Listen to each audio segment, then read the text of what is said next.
This was simple and pure corruption. The Supreme Court had said that the will of the people as expressed through majority party can be enforced only if it is in accord with the constitution and the laws. Majority does not mean that you will appoint the relative of your private secretary.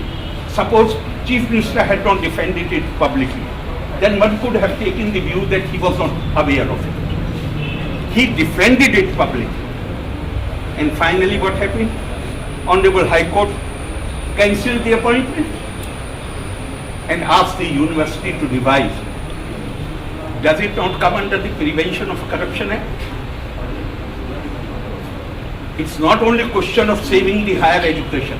This was simple and pure corruption, where you were using your official authority to favor your relatives. So it's a worrisome situation. I am only sharing that because I find difficult to work in the light of this Honorable High Court single judge order, which cancelled my order constituting, and it was specified clearly in that order that when the syndicate chooses its nominee, he will join the committee. So what was the arbitrariness about it? But my hands are bound now. Sir, while reporting such cases regarding the court documents, fake certificates, media people have been charged by working on this case. And recently, if you news journalist and the conspiracy. Yeah. What's your opinion? I do not know what is my what opinion I should give. I have not the kind of terrified media that I see in Kerala. I have not seen in any other state. Absolutely terrified. If the Kannur University incident had happened in any other university, some heads would have told. Not a single paper has even written up an editorial. In no discussion I found. Discussion is different. Discussion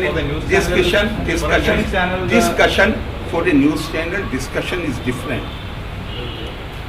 There is one thing that you discuss an issue, and there is one thing where you stand up seeing the injustice which is being done. An unqualified person who cannot be summoned even for interview was being appointed as associate professor. And nobody raised, I don't know. Kerala media, according to me, is a terrified media. And this is not something new. People who are terrifying media, they subscribe to an ideology which considers coercion, pressure, even violence as a justified means to achieve political goals. So if you are terrified, I can understand, but I can't help it. Now, this is my opinion. This is my opinion. Sir, we are representing the news channels. This is of Kerala. somebody. And in many I will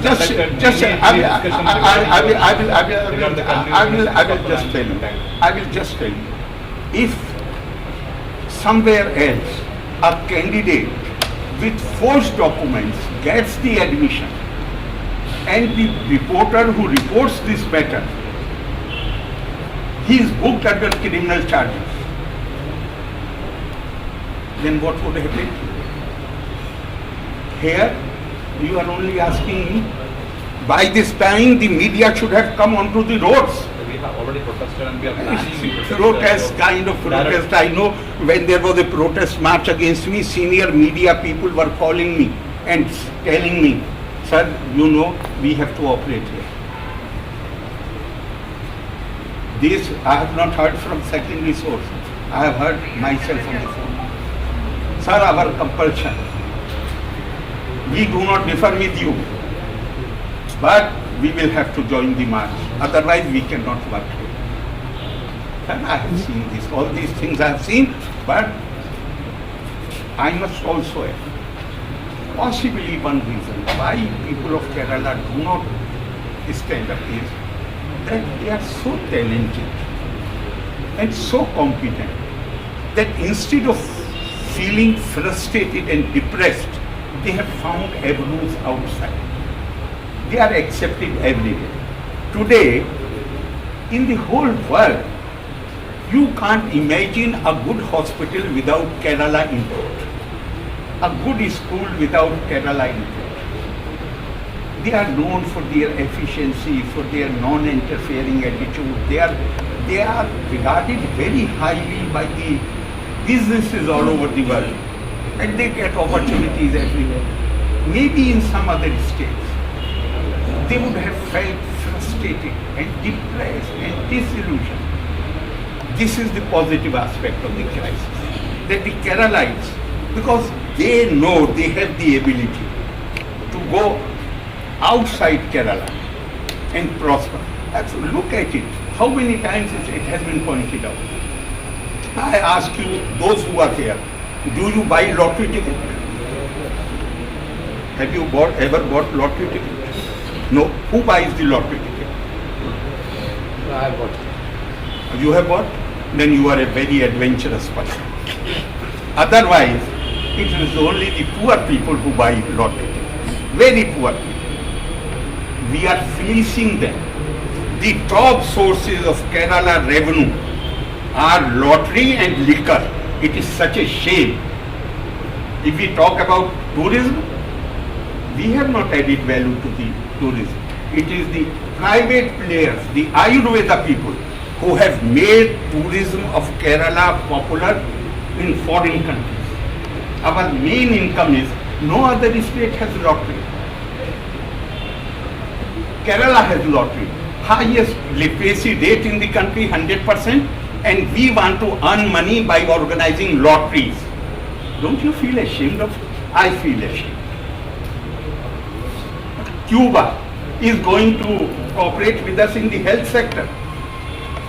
Cuba is known worldwide for making cigars.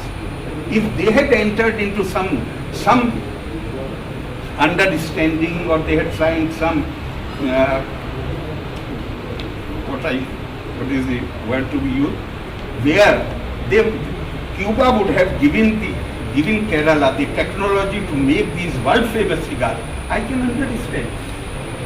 But we are spending this public money to go to Cuba, seeking cooperation in health sector. Is Cuba known for any special thing about their health system? Simply because politically it is Makkah. You are going there as pilgrim. Therefore you are wasting the money of the people of Kerala. Things have come to a very bad situation. And I am telling you clearly, higher education, we are inching towards constitutional collapse of the official machine.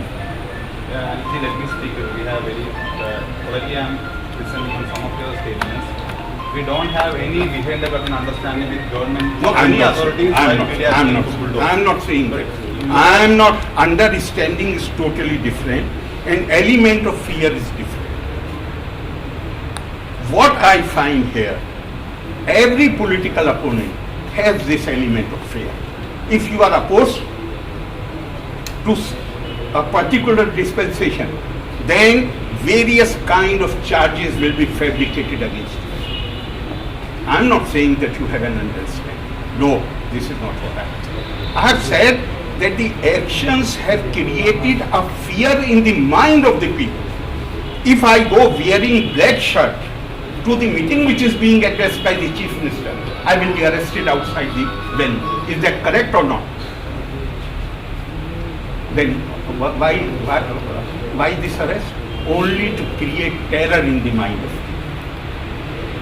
Because they believe force, coercion, compulsion as justifiable means to achieve political purpose. If they arrest ordinary men, why they will not try to frighten the media? Frightening days against journalists means to spread fear. the general Exactly. That is the way. I'm not saying you have an understanding. That I have not said. There is no need for understanding if they can frighten you into submission. There is a need for understanding. Understanding. So many times there are so many instances where media is treated with contempt. People who are treated with contempt. There is no need for understanding with them. It's only fear element. And fear element comes when you use pressure tactics, when you use how many murders in Kannur district for political reasons.